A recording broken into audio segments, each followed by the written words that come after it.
ಅಂತಾರಾಷ್ಟ್ರೀಯ ಯೋಗ ದಿನಾಚರಣೆ ಹಿನ್ನೆಲೆಯಲ್ಲಿ ಮೈಸೂರಿನಲ್ಲಿ ನಿನ್ನೆ ಸಂಜೆ ಪೂರ್ವಭಾವಿಯಾಗಿ ಯೋಗ ತಾಲೀಮು ನಡೆಸಲಾಯಿತು. ಸಾಂಸ್ಕೃತಿಕ ನಗರಿ ಮೈಸೂರು ಮಹಲ್ಗೆ ಬರುವ ಗ್ರಾಹಕರಿಗೆ ಯೋಗದ ಬಗ್ಗೆ ಅರಿವು ಮೂಡಿಸುವ ಹಿನ್ನೆಲೆಯಲ್ಲಿ ನೂರಾರು ಯೋಗಪಟುಗಳು ಯೋಗಾಸನ ಮಾಡುವ ಅರಿವು ಮೂಡಿಸುತ್ತಿದ್ದಾರೆ.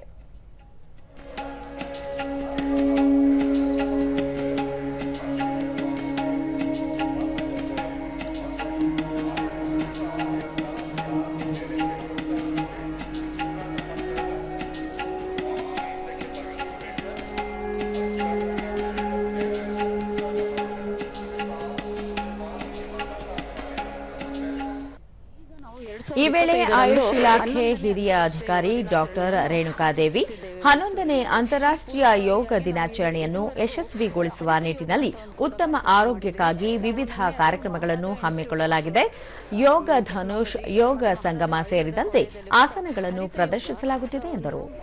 ಫಾರೆಸ್ಟ್ ಡಿಪಾರ್ಟ್ಮೆಂಟ್ ಒಳಗೂಡಿ ಈ ಒಂದು ಕಾರ್ಯಕ್ರಮವನ್ನು ಆಯೋಜಿಸಿದೆವು.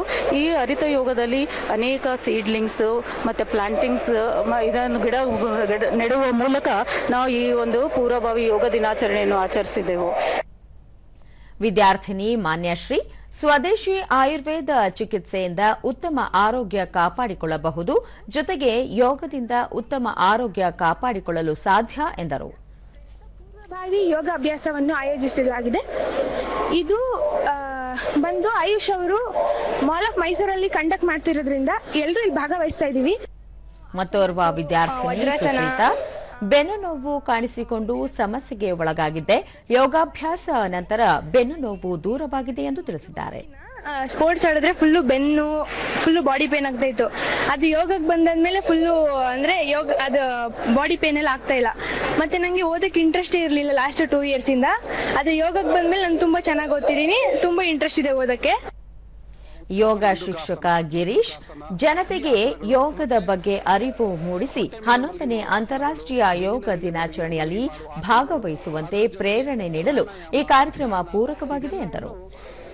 ಜೂನ್ 21ನೇ ತಾರೀಕು ನಡೆಯಲಿರುವ 11ನೇ ಅಂತಾರಾಷ್ಟ್ರೀಯ ಯೋಗ ದಿನಾಚರಣೆಗೆ ಪೂರ್ವ ಸಿದ್ಧತೆಯಾಗಿ ಹಾಗೂ ಮೈಸೂರಿನ ನಾಗರಿಕರಿಗೆ ಯೋಗ ಅವೇರ್ನೆಸ್ ಅಂದರೆ ಯೋಗದ ಬಗ್ಗೆ ಅರಿವನ್ನು ಮೂಡಿಸಿ 21ನೇ ತಾರೀಕು ಇಡೀ ಮೈಸೂರಿನ ಎಲ್ಲ ನಾಗರಿಕರು ಅಂದು ಆ ಯೋಗಾಭ್ಯಾಸದಲ್ಲಿ ಭಾಗವಹಿಸಿ